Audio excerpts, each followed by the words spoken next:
Her baby's feverish whimper was a stark contrast to her manager's final, cutting words. With a pink slip in her trembling hand, Chloe Turner believed her world had just ended.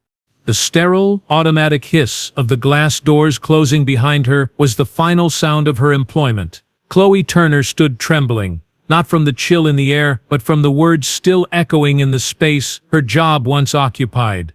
"I don't care about your excuses. You're fired." Her son Leo whimpered in her arms, his small body radiating a feverish heat that seeped through her thin blouse.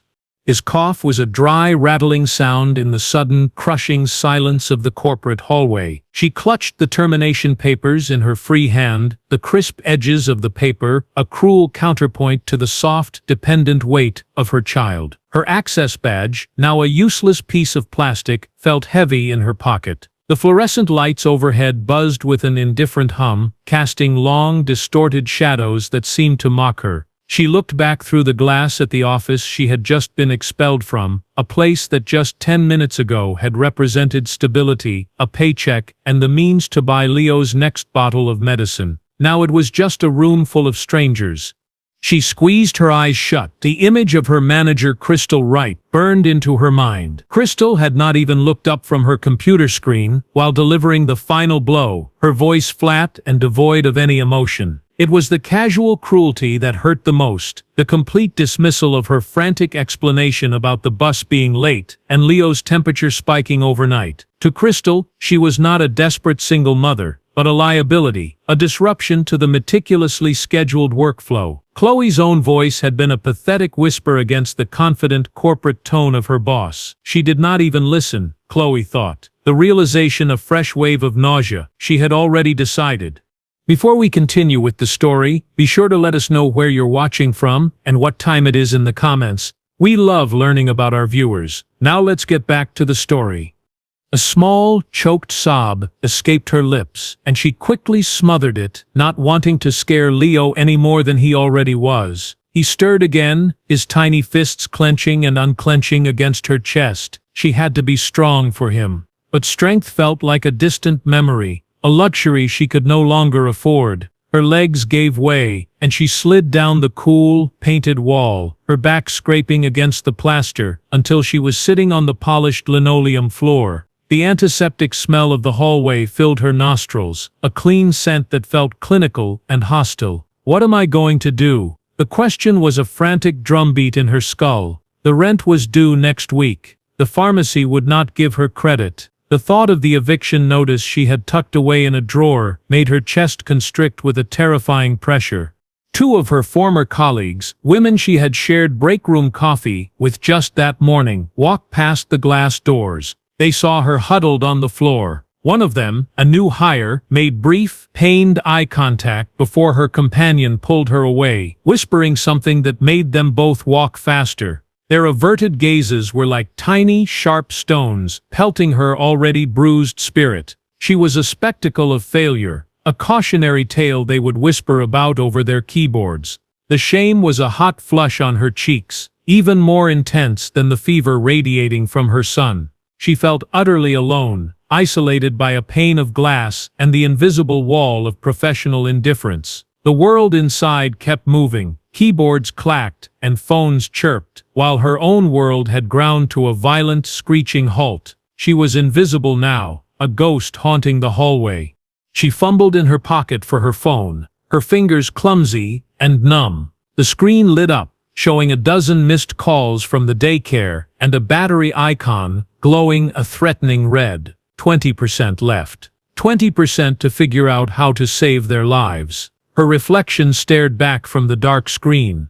A young woman in her early 20s, her face pale and drawn, dark circles under her eyes. From a night spent sponging down a feverish baby, she looked broken. The sight of her own desperation was too much to bear. She quickly thumbed the screen off, plunging her own defeated face back into darkness. She could not fall apart. Not here, not in front of Leo. He needed her. That single undeniable fact was the only thing keeping her from screaming. Leo's soft whimpers escalated into a weak, rattling cry. It was not the angry, demanding cry of a healthy baby, but the exhausted, painful sound of a sick child. The sound echoed in the unnervingly quiet hallway, each tiny sob amplifying her own despair. "Shh, baby, shh," she whispered, rocking him gently. "It's okay. Mommy's here.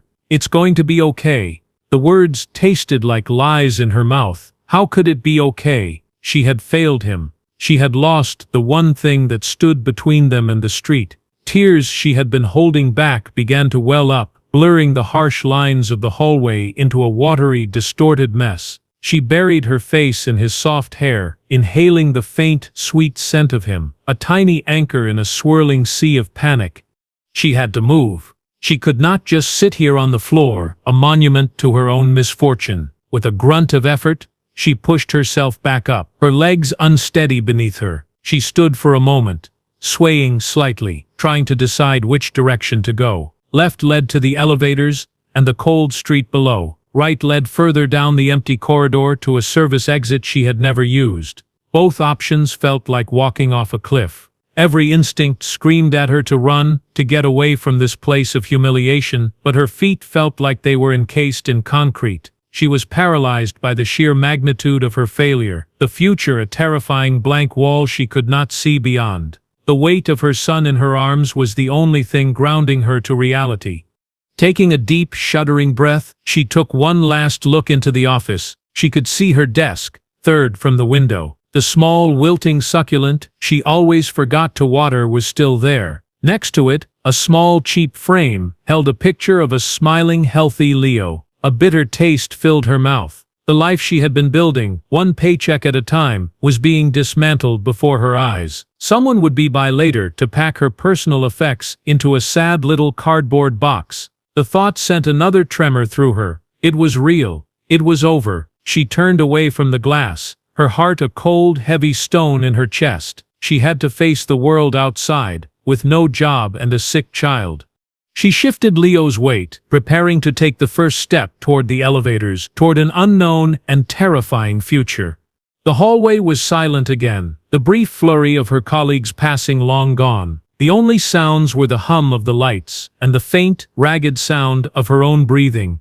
She was a ghost in this sterile purgatory, trapped between the life she had lost and a future she could not imagine. The finality of the moment was crushing, a physical weight pressing down on her shoulders. She put one foot forward, a single, agonizing step toward leaving this place for good, toward accepting her fate as another statistic, another single mother chewed up and spit out by a system that did not care. Just as her foot touched the polished floor, a sharp, insistent sound cut through the heavy silence. It was a telephone ringing. Not her cell phone, which was silent in her pocket, but a landline. The sound was coming from inside the office she had just been thrown out of. It was ringing on an empty desk, the one in Crystal Wright's glass-walled office. The shrill, repetitive sound echoed in the empty corridor, a strange, misplaced signal in the quiet aftermath of her professional execution. It rang and rang, unanswered, a persistent, lonely summons. For a wild, irrational moment, she thought it was ringing for her. Her chest tightened as a phone rang in the empty office beyond the glass.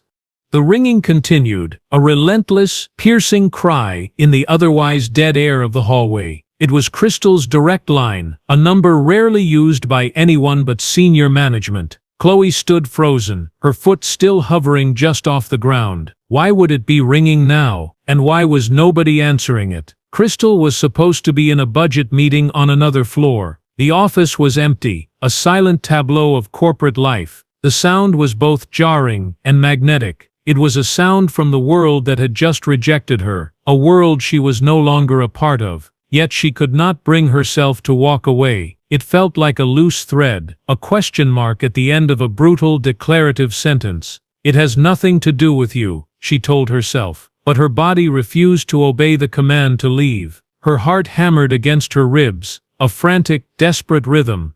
She took a hesitant step back toward the glass door, her hand instinctively reaching for the handle before she remembered it would not open for her. Her access was gone. She was locked out. The phone kept ringing, its urgency seeming to grow with each passing second. A wild, foolish hope flickered in her mind. Maybe it's a mistake. Maybe they realized they made a mistake. It was a ridiculous thought, the kind of desperate fantasy that only surfaces in the deepest moments of despair. But it was enough to keep her rooted to the spot, a statue of terrified hope. Leo stirred in her arms, his small body tense. He could feel her anxiety, the sudden shift from resigned despair to frantic, uncertain anticipation. The ringing was a siren's call, pulling her back toward the rocks of her recent shipwreck.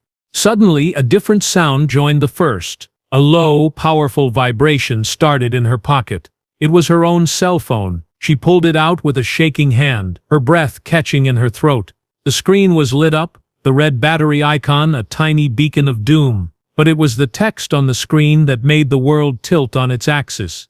An unknown number was calling her. Not a saved contact, not a local number she recognized, but a blank, anonymous summons. The ringing from inside the office stopped abruptly, as if its purpose had been served. The silence that followed was even more profound, broken only by the insistent vibration of her own phone and the shallow, ragged sound of her breathing. It felt like a spotlight had been turned on her, singling her out in the empty hallway.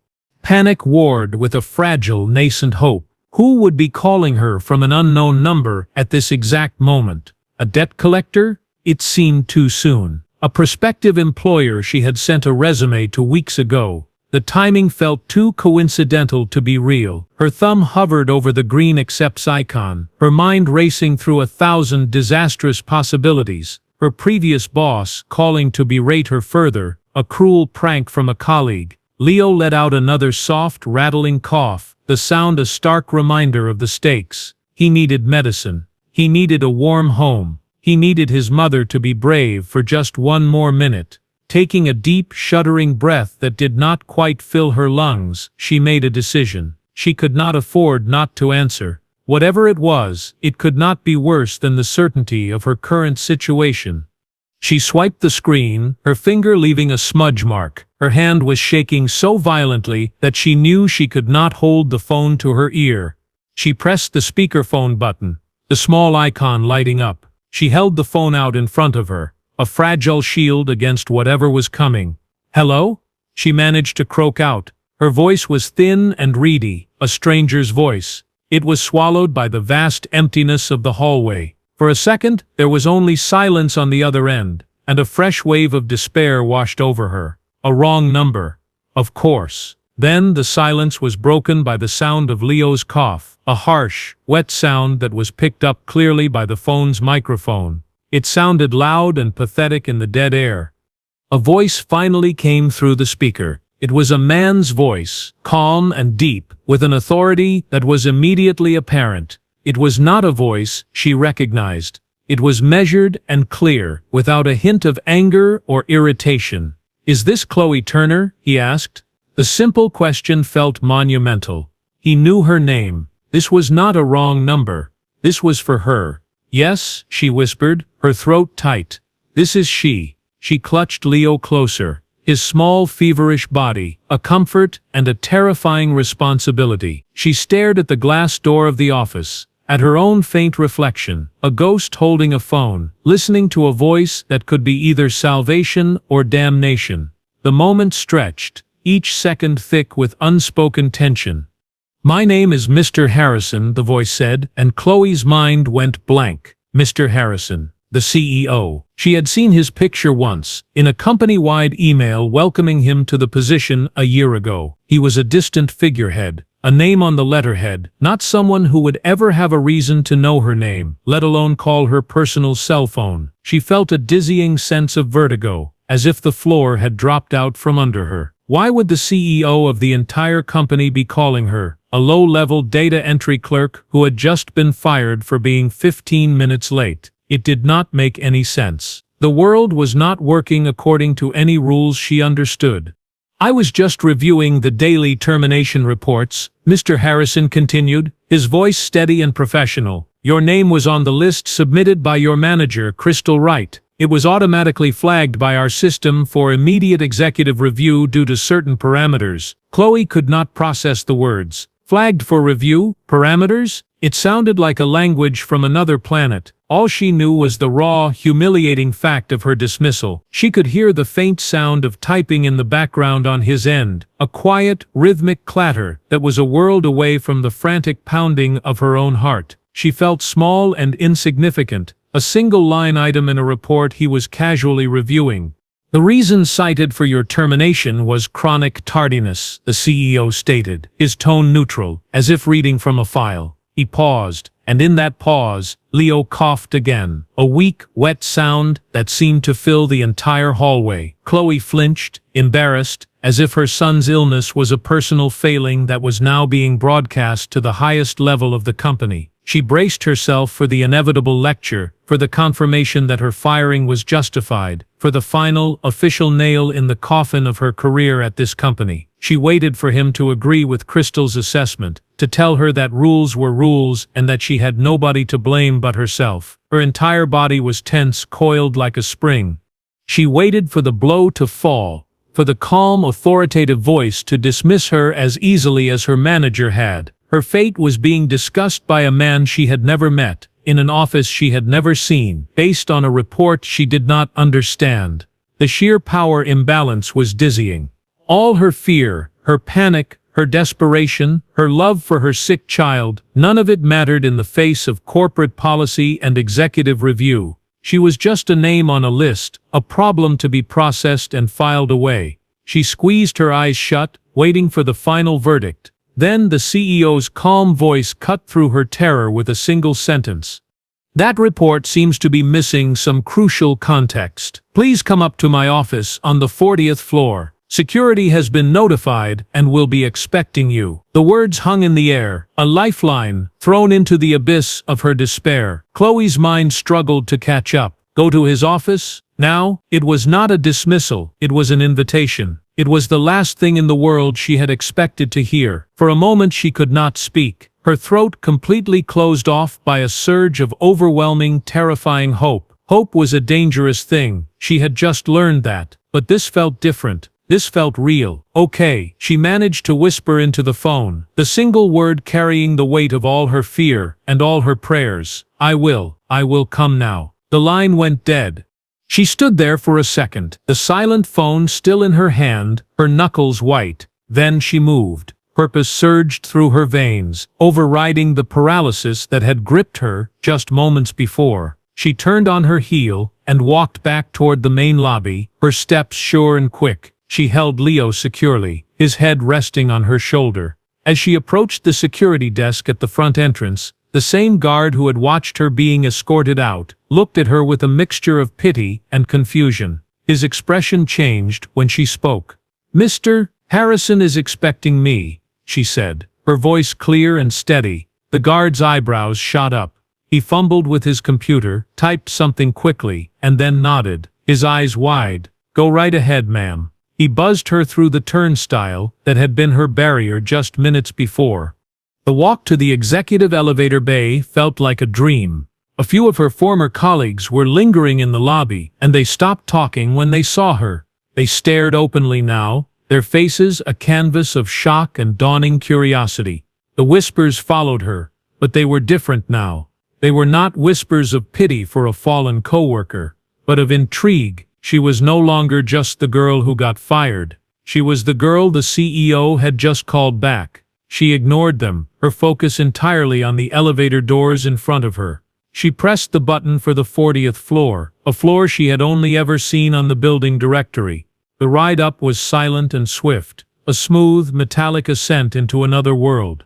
The doors opened onto a quiet, plushly carpeted reception area. A woman with a warm, professional smile greeted her immediately. "Miss Turner, Mr. Harrison is ready for you. Can I get you a bottle of water? Perhaps something for your son?" The kindness was so unexpected it almost made Chloe cry. She shook her head, murmuring her thanks, and followed the assistant into a spacious corner office with a panoramic view of the city. Mr. Harrison stood up from behind a large, uncluttered desk. He was older than his picture, with kind eyes and a weary set to his mouth. He was not the corporate titan she had imagined, but a man who looked tired and serious. "Miss Turner," he said, gesturing to a comfortable chair, "please, have a seat." Thank you for coming back up." He let her settle, his gaze falling for a moment on the sleeping form of Leo in her arms. There was no judgment in his expression, only a quiet observation. "My system flags any termination of an employee with a perfect record who is flagged for a first-time offense like tardiness," he explained calmly. "It also cross-references HR data. It told me you have never taken a sick day, and that you have a dependent child. That did not align with the summary report I received from your manager. So, I would like to hear what happened from you." Chloe took a deep breath, and the story came tumbling out. The fever in the night, the extra stop at the 24-hour pharmacy, the bus that came late, her frantic rush to the office, and Crystal's cold immediate dismissal without even listening. When she finished, her voice was hoarse, and she was trembling again. Mr. Harrison listened without interruption, his expression growing more grim with each detail. When she was done, he simply nodded. He pressed a button on his desk phone. "Crystal, could you please come up to my office, immediately?" A few minutes later, Crystal Wright entered the office. Her confident stride faltered the moment she saw Chloe sitting there. A flicker of panic crossed her face before being replaced by a defensive mask. "Mr. Harrison, you wanted to see me?" she asked, her voice tight. "Yes, Crystal," he said, his tone now ice-cold. "I am looking at a termination report you filed for Chloe Turner. Can you explain to me why you felt it was appropriate to fire one of our most reliable employees, who was late for the first time because her infant son is sick?" Crystal began to stammer, talking about the importance of punctuality, about setting an example for the team, about following the employee handbook to the letter. She avoided looking at Chloe, directing all her defensive energy toward the CEO. Mr. Harrison held up a hand, silencing her. "The employee handbook also mentions compassion, managerial discretion, and human decency," he said, his voice dangerously quiet. "Values you seem to have forgotten. Your decision was not an enforcement of policy, it was a failure of leadership, a severe one." Crystal's face went pale. "Effective immediately," Mr. Harrison continued. "Miss Turner's termination is rescinded. She is to take the rest of the week off, with pay, to care for her child. Human Resources will be in contact with her about our company's family support resources, which you clearly failed to inform her of." He then turned his steely gaze back to Crystal. "As for you, your actions today have called your own position into serious question. We will be conducting a full review of your management practices. You can go back to your desk, for now." Crystal stood frozen for a moment, her face a mixture of shock and humiliation. Then, without another word, she turned and walked out of the office, her confident posture gone. Mr. Harrison looked at Chloe, his expression softening. "I am truly sorry for what you experienced today," he said. "No employee should be treated that way. Go home and take care of your son. Your job is safe." Tears of relief finally streamed down Chloe's face. She could not form words, only a choked sob of gratitude.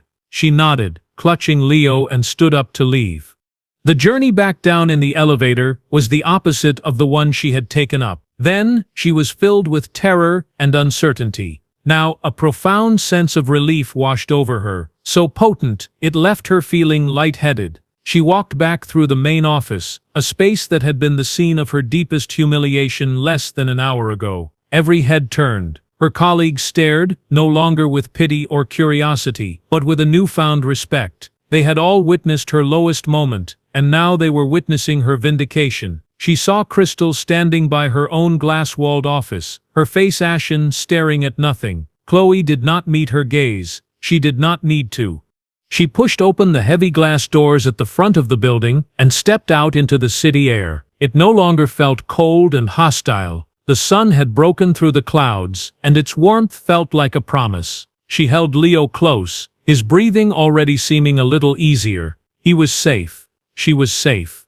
They were going to be okay. She looked down at his sleeping face, her heart swelling with a fierce, protective love. She had fought for him, and in the most unexpected way, she had won. With her head held high, she walked away from the building, not as a victim, but as a mother who had faced down despair and emerged into the light, cradling her entire world in her arms.